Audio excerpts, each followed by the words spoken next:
Emilio Estevez has been making movies for more than 4 decades, in front of the camera and behind it. But there's something really, really special when you watch Emilio work with his dad, the legendary Martin Sheen. Yeah, now Emilio has some big news about a film he made with his dad more than a decade ago. It's called The Way. It's about a father who goes on a pilgrimage to honor his late son.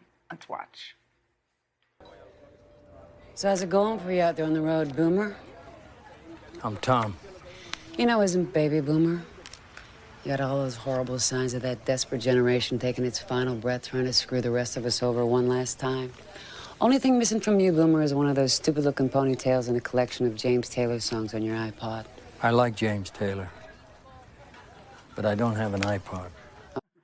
Oh, no iPod. No iPod. No. Wow, is that true to form for your dad? Absolutely true to form. He wouldn't even know what an iPod is if he had it in his hand. Like, what is this thing? What is this Is it true that he device? has a cell phone, but he doesn't really know how to use it? Or he doesn't know where That it is absolutely true. Yeah.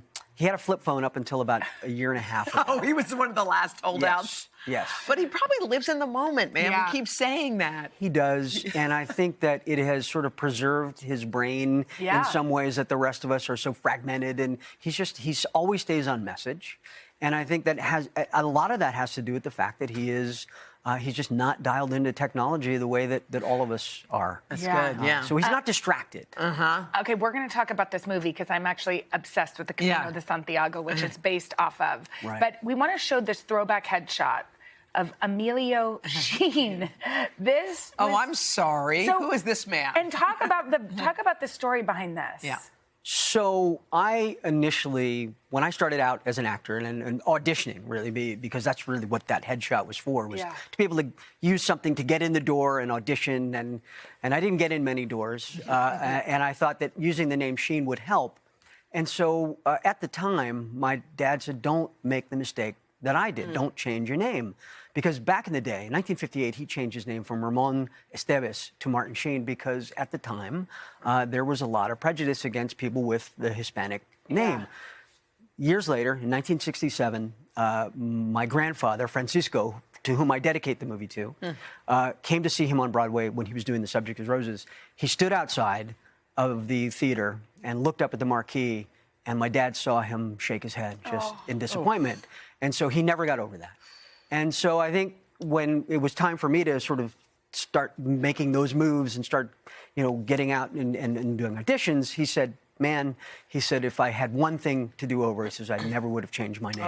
Now, he never did it legally. Yeah. So he's still, he on his passport, on his driver's license, it still says Ramon Estevez.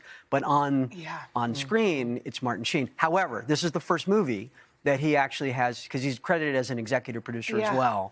So as executive producer, it says Ramon Gerard Estevez. Oh my that is gosh! so I bet poignant your and grandfather beautiful. somewhere is smiling. Let's talk about this movie. This is your baby. I mean, this was something that was released back in 2011. And we did a national road tour. Yeah. We did 35 cities over 50 days.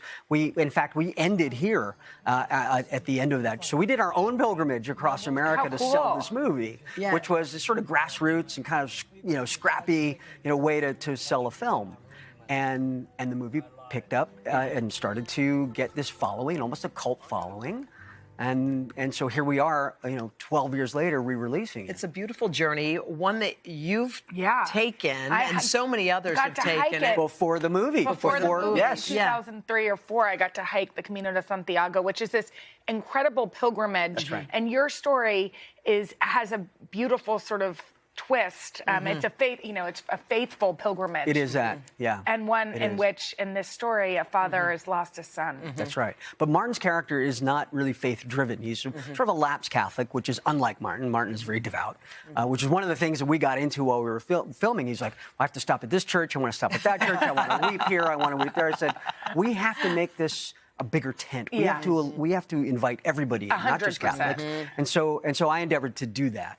But yes, he always wanted to do the Camino. He'd always, in fact, did it in 2003 with my son. It was probably he was out there at the same time, right? That would have been totally bizarre. But they didn't Look at that. Wow. They didn't have the time to do it because he was on hiatus during West Wing. Yeah. And so they rented a car and they drove. and they stopped in a town called Burgos, which is, if you're looking at the map, is about 2 hours north of Madrid, but it's on the Camino. My son meets a young lady in an albergue, falls in love, and he moves to Spain. And so he lived there for 9 years. So did he marry her? Yeah, they have a child now, and it's my granddaughter Alma. So it's this whole. The movie is again inspired by my son Taylor, starring my father, dedicated to my grandfather. Wow. And it is, like you said, it's a transformational movie. This is the sort of film that when people see it, they get up off their couch, they book their ticket to Spain. And they do the Camino de Santiago. Emilio, thank you so much. This was incredible. Beautiful. I love that there's so much behind it. Thank you. The Way, you guys, if you haven't seen it, or even if you have, go back and see it. It's being re-released in select theaters nationwide on May 16th. It's a great Father's Day film. Yes. Oh, indeed it is. Thank you, Emilio. Thank you so much.